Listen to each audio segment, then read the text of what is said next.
Quick Response Code Indonesian Standard atau KRIS Ramadan 2026 resmi ditutup oleh Wali Kota Banda Aceh, Iliza Saaduddin Jamal pada Senin 16 Maret 2026. Kegiatan yang digelar pemerintah Kota Banda Aceh dan sejumlah bank itu sebagai upaya mewujudkan digitalisasi pasar tradisional sekaligus memperkuat perputaran ekonomi lokal selama Ramadan.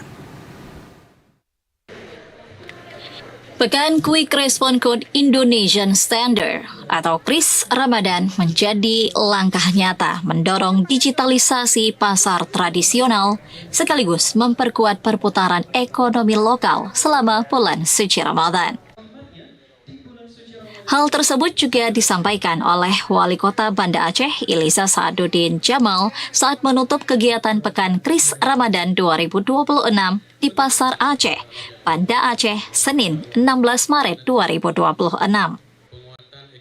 Kegiatan yang digelar pemerintah kota bersama Bank Indonesia dan Bank Syariah Indonesia sejak 20 Februari ini juga bertujuan untuk meningkatkan kunjungan masyarakat dan perputaran ekonomi lokal, serta memperluas kesadaran penggunaan transaksi digital.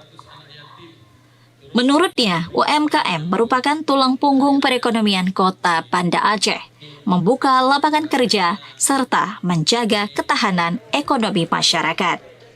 Namun saat ini, UMKM juga menghadapi berbagai tantangan, terutama dalam hal akses pasar, peningkatan kualitas produk, serta kemampuan beradaptasi dengan perkembangan teknologi.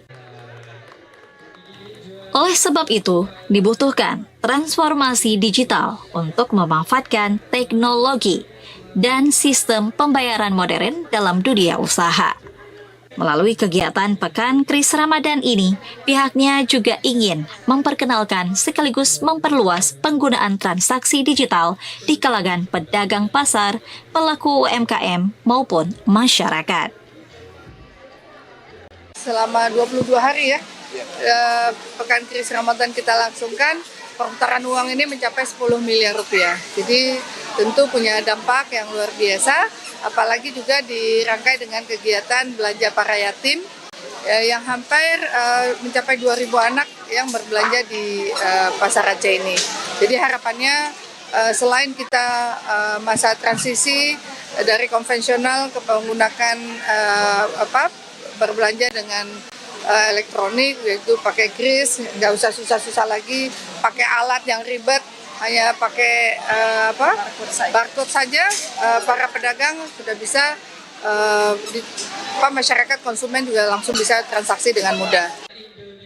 Iliza Saaduddin Jamal juga mengapresiasi sejumlah perlombaan yang dilaksanakan dalam rangkaian kegiatan ini, sehingga dapat menjadi sarana pembinaan generasi muda agar tumbuh menjadi generasi yang cerdas, berakhlak, dan mencintai nilai-nilai Islam.